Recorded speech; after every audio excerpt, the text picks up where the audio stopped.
कुछ तो था उस बंद दरवाजे के पीछे, कुछ ऐसा जो सामने से गुजरने वाले को आकर्षित करता था।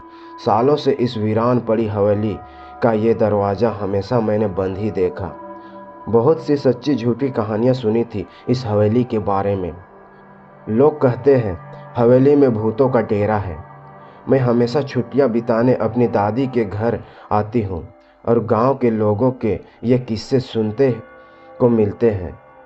बचपन में तो ये सब सच लगता था, लेकिन अब ये सब कहानियाँ ही लगती है बस। एक दिन मैंने अपनी दादी से हवेली के बारे में पूछा। पहले तो दादी हवेली के नाम से ही डर गई, लेकिन जिद करने पर उन्होंने बताया। कई साल पहले वो हवेली बहुत ही संपन्न हुआ करती थी। सारी खुशियाँ थी वहाँ। हवेली के बड़े ठाकुर बहुत ही दयालु थे। पूरे गांव में उनका सम्मान था। कुछ दिनों बाद उनके छोटे बेटे की शादी हुई। नई बहू के पहली बार ससुराल आते ही हवेली के दिन फिर गए। हवेली में कदम रखते ही कुत्तों के रोने की आवाज़ें गूंजने लगी। लोगों ने इसे महज संयोग समझ के भुला दिया। नई बहू देखने में बहुत सुंदर थी। प्रेम विवाह हुआ था दोनों का। असल में छोटे ठाकुर एक बार जंगल गए थे शिकार पे। वहीं उनकी मुलाकात नई बहू से और वो उनके प्रेम जाल में पड़ गए। कौन जानता था नई बहू कोई सामान्य कन्या नहीं बल्कि एक डायन है, जो अपने शिकार को प्रेम जाल में फंसा के अपना काम करती है। विवाह के 2 दिन बाद ही बड़े ठाकुर चल बसे। साथ ही हवेली की रौनकें भी चली गई। अब तो अक्सर ही कुछ न कुछ अनहोनी होती रहती। नई बहू की हरकतें भी छोटे ठाकुर को खटकने लगी थी। उसने बहू पे नज़र रखनी शुरू कर दी और एक रात छोटे ठाकुर ने उसे काला जादू करते देख लिया। दोनों के कहा सुनी हो गई। छोटे ठाकुर ने वहाँ बड़े चाकू से नई बहू को मार डाला और अपने बाकी परिवार के साथ उस गांव को छोड़ के चला गया। बस तब से वो हवेली बंद है। लोग कहते हैं नई बहू की आत्मा आज वहाँ रहती है। अगली सुबह मैंने मन बना लिया हवेली जाने का। मुझे देखना था जो कहानी लोग सुनाते हैं उसमें कितनी सच्चाई है। इस काम में साथ देने के लिए मैंने अपने भाई को भी साथ कर लिया। शाम को मौका पाकर हम हवेली पहुँचे। हवेली के डर की वजह से इस रास्ते पर लोगों का आना जाना भी कम ही था। ढलते सूरज की रोशनी में ये वीरान हवेली और भी भयावह लग रही थी। मैं दरवाज़ा खुला ही रखता था। हम अंदर गए। छोटा सा बगीचा था जो अब झाड़ियों से भरा हुआ था। बागीचा पार करके हम हवेली तक पहुंच गए। मैंने हवेली के दरवाजे पे नज़र डाली। एक अजीब सा एहसास हुआ। ऐसा लग रहा था जैसे कोई कह रहा हो वो दरवाज़ा खोल दो। हम दोनों ने एक दूसरे को देखा, फिर अंदर जाने का फैसला किया। दरवाजे पे एक पुराना ताला लगा था जिसे कुछ अभिमंत्रित धागों से बांधा हुआ था। तभी पीछे से आवाज़ आई, दी हटो। मैंने मुड़ के देखा। मेरा भाई रोनित बड़ा सा पत्थर लेकर ताला तोड़ने को खड़ा था। मैं जल्दी से सामने से हट गई। 2-3 बार प्रयास करने के बाद ताला टूट गया। हमने एक दूसरे की तरफ शैतानी मुस्कुराहट के साथ देखा और जल्दी जल्दी ताला खोल के हटा दिया। फिर मैंने दरवाजे को धक्का दिया और दरवाज़ा एक डरावनी आवाज़ के साथ खुल गया। दरवाज़ा खुलते ही हमारी आंखों में चमक आ गई। हमने हवेली में धीरे धीरे आगे बढ़ना शुरू किया। जैसे ही हम अंदर गए दरवाज़ा अपने आप ही बंद हो गया। ये देख मेरा भाई थोड़ा डर गया। मैंने उससे कहा कि शायद पुराना दरवाज़ा है इसलिए ऐसा हुआ है। हमने हमारे बैग से टॉर्च निकाली और आसपास का मुआयना शुरू किया। हवेली सालों से बंद होने के कारण पूरी तरह से धूल से भरी हुई थी। जगह जगह पर मकड़ी के जाले थे। वो हवेली जितनी सुंदर थी उतनी ही डरावनी थी। हम इस समय हॉल में खड़े थे। सामने ऊपर जाने के लिए सीढ़ियाँ बनी हुई थी और चारों तरफ गलियारा और कमरे थे। दीवार पर जानवरों के सर लगाए हुए थे जो उस समय और भी डरावने लग रहे थे, लेकिन भूत जैसा अभी तक कुछ भी नहीं दिखा। हमने फैसला किया कि हम पूरी हवेली घूमेंगे। हम दोनों अलग अलग कमरे में जाकर देखने लगे। 2-3 कमरों की खाक छानने के बाद में ऊपर की तरफ बढ़ी। मैं ऊपर के गलियारे में आगे बढ़ ही रही थी कि एक आवाज़ आई, ठाक। मैं चौंक गई। मैंने आवाज़ की दिशा में आगे बढ़ना शुरू किया। थोड़ा और आगे जाने पे मुझे एक परछाई दिखी जो एक पल में ही पास वाले कमरे में चली गई। मुझे लगा शायद रोनित है। मैंने आवाज़ लगाई, रोनित, क्या तुम हो वहाँ? रोनित। तभी नीचे से रोनित की आवाज़ आई, हाँ क्या हुआ? भूत देख लिया क्या जो चिल्ला रही हो? मैंने नीचे झांक कर देखा तो रोनित नीचे खड़ा था। मैंने बस ना में सर हिलाया और धीरे धीरे उस कमरे की तरफ बढ़ने लगी। कमरे का दरवाज़ा हल्का सा खुला था। मैंने धीरे से दरवाज़ा खोला और अंदर गई। चारों तरफ टॉर्च की रोशनी डाली लेकिन कोई भी नज़र नहीं आया। मुझे लगा शायद भूत देखने का विचार दिमाग में कुछ ही हो गया होगा, इसलिए वहम हो रहे हैं। मुझे वो कमरा बाकी कमरों से थोड़ा अलग लगा। एक अजीब सा भारीपन था वहाँ। उस कमरे में अलग ही ठंडक थी। तभी मेरी नज़र दीवार पे लगी तस्वीर पे गई। एक कपल की पेंटिंग थी वो। एक लड़का जो कुर्सी पे बैठा था और उसके बगल में एक सुंदर सी युवती खड़ी थी। एक अलग ही तेज था उसके चेहरे पे, आंखों में चमक मानो अभी बोल पड़ेगी।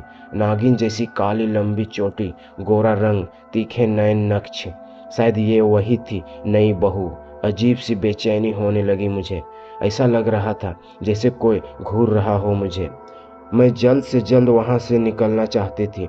जैसे ही मैं बाहर जाने के लिए मुड़ी, दरवाज़ा जोरदार आवाज़ के साथ बंद हो गया।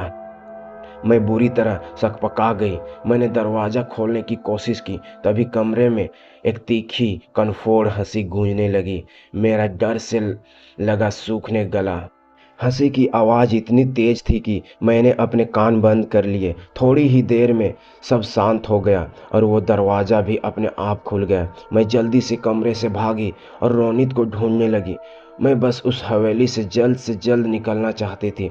मैं सीढ़ियों से उतरती हुई नीचे आई और रोनित को आवाज़ दी, रोनित, रोनी, रोनी कहाँ है तू? लेकिन कोई जवाब नहीं आया। मुझे अब चिंता होने लगी। मैंने उसे हर संभव जगह कूटा लेकिन वो नहीं मिला। तभी अचानक ऊपर से आवाज़ आई, बचाओ! मैं जल्दी से ऊपर की तरफ भागी लेकिन ऊपर कुछ भी नहीं था। आवाज़ आनी भी बंद हो गई। मैंने डरते डरते आवाज़ दी, रोनी, क्या तू यहाँ है? भाई मजाक मत कर, हमें निकलना है अब यहाँ से। लेकिन कोई जवाब नहीं आया। अब तो मैं और भी डर गई। मैं गलियारे में आगे बढ़ ही रही थी, तभी मेरे दाईं तरफ के गलियारे से आवाज़ आई, दी। वहाँ काफ़ी अंधेरा था। मैंने टॉर्च की रोशनी उधर डाली। वहाँ रोनी खड़ा था। मेरी जान में जान आई उसे देख के, लेकिन इसके पहले मैं उसे कुछ कहती, उस डायन का साया मुझे रोनी के पीछे दिखा, लंबी काली चोटी और चेहरे पे शैतानी मुस्कान के साथ। उसने मुझे देखा और अगले ही पल उसकी चोटी रोनी के गले में लिपट गई और वो उसे खींचते हुए अंधेरे में गायब हो गई। और ये सब देख के सुन रह गई। और जैसे ही मुझे स्थिति समझ आई, मैं उसी रास्ते पर भागी लेकिन वो नहीं मिला। मैंने बारी बारी से हर कमरे में देखा। गलियारे के अगले कमरे की तरफ मैं बढ़ी। वह आखिरी कमरा था। दरवाज़ा बंद था। मैंने उसे धकेला लेकिन वो नहीं खुला। मैंने अपनी पूरी जान लगा के दरवाजे को धक्का दिया और दरवाज़ा एकदम से खुल गया और मैं नीचे गिर गई। मैं जल्दी से उठी। बहुत हैरानी की बात थी, पूरी हवेली में अंधेरा था लेकिन ये कमरा रोशन था। इस कमरे की हालत देख के ऐसा बिल्कुल भी नहीं लगता कि ये कई सालों से बंद है। एकदम साफ सुथरा कमरा था ये। कमरे में एक अलग ही ठंडक थी। मैंने कमरे में चारों तरफ देखा, कुछ नहीं दिखा। तभी एक जोर की आवाज़ आई। मैंने पलट के देखा, एक छोटा सा संदूक गिरा हुआ था। मैंने उसे उठाया। उसमें कुछ तस्वीरें थी। एक आदमी की, सफ़ेद कुर्ता धोती पहने, अपनी मूंछों को ताव देते हुए। शायद ये तस्वीर बड़े ठाकुर की थी। तस्वीरों के साथ में एक चिट्ठी भी थी। मैंने उसे पढ़ना शुरू किया। माननीय ठाकुर मान सिंह जी, आपका शक एकदम सही निकला। आपके छोटे भाई की पत्नी एक डायन है। उसकी नज़र इस गांव पे पड़ चुकी है। वो अपनी शक्तियां बढ़ाने के लिए हर अमावस की रात एक बलि लेगी। इसके पहले वो अपने काम को अंजाम दे, आपको उसे ख़त्म करना होगा। गुरुजी ने कहा है डायन की शक्ति उसकी चोटी में है, उसकी चोटी काटने से वो खत्म हो जाएगी। गुरुजी ने ये सिद्ध किया हुआ चाकू भेजा है, बलि देने से पहले आपको उसे मारना ही होगा। मैं समझ चुकी थी ये कमरा हो ना हो बड़े ठाकुर का ही था, और अब मुझे उस डायन को ख़त्म करके अपने भाई को बचाना था। अब मैंने जल्दी से वो चाकू ढूंढना शुरू किया और वो मुझे उन तस्वीरों के नीचे मिल गया। मैंने उसे उठाया और बाहर आने के लिए जैसे उठी, मैंने सोचा कि वो आखिर है कहाँ। जैसे ही ये विचार मेरे मन में आया, तभी वहाँ एक आवाज़ गूंजी, वो वहीं अपने कमरे में मिलेगी। मैं चौंक गई, लेकिन मैं समझ गई थी ये बड़े ठाकुर की आत्मा की आवाज़ है जो मेरी मदद करना चाहती है। मैं जल्दी से उस डायन के कमरे तक आई। मैंने डरते हुए दरवाज़ा खोला। कमरे का हुलिया बदला हुआ था। पूरे कमरे में दिए और मोमबत्तियां जल रही थी। डर से मेरा गला सूखने लगा। मैंने धीरे धीरे अंदर कदम रखे। तभी मैंने देखा रोनी नीचे फर्श पर लेटा हुआ है और उसके चारों तरफ मोमबत्तियां जल रही है। मैं समझ गई वो मेरे भाई की बलि देना चाहती है। मैं जल्दी से उसके पास गई और उसे उठाने का प्रयास करने लगी। अचानक मुझे लगा मेरे पीछे कोई खड़ा है। मैंने डरते डरते पीछे देखना चाहा कि तभी उसने मुझ पर जोरदार वार किया। मेरी आंख मंत्रों की आवाज़ से खुली। मुझे याद आया किस तरह उसने मुझ पर वार किया, और उसके बाद मेरी आंखों के आगे अंधेरा छा गया। उसकी पीठ मेरी तरफ थी। मैंने अपनी पॉकेट से चाकू निकाला और धीरे धीरे उसकी तरफ बढ़ने लगी। उससे कुछ दूरी पर पहुंचकर मैंने जैसे ही उसकी चोटी काटने के लिए हाथ आगे बढ़ाया, उसने पलट के मुझे देखा। उसकी आंखों में खून तैर रहा था। वो इतनी गुस्से में थी कि लग रहा था अभी मुझे खा जाएगी। उसने अपनी चोटी की पकड़ मेरे गले पर बनाई और मुझे दीवार के सहारे टांग दिया। मैं चिल्लाने की कोशिश करने लगी, रोनी बचाओ बचाओ रोनी। मुझे छटपटाते देख वो ज़ोर ज़ोर से हंसने लगी और अपनी कोशिश जारी रखी। अचानक रोनी को होश आने लगा। मैं और ज़ोर से चिल्लाने का प्रयास करने लगी। रोनी ने मुझे इस हाल में देखा तो बुरी तरह डर गया। मैंने उसे इशारा किया चाकू उठाने का, जो मुझसे नीचे गिर गया था। इसके पहले डायन का ध्यान रोनी पर जाता, उसने चाकू मेरी तरफ उछाल दिया।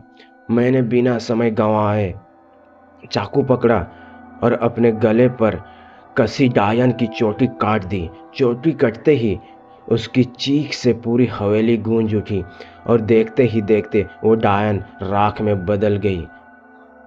उसके मरते ही माहौल में एक हल्केपन का एहसास हुआ। रोनी जल्दी से मेरे गले लग गया।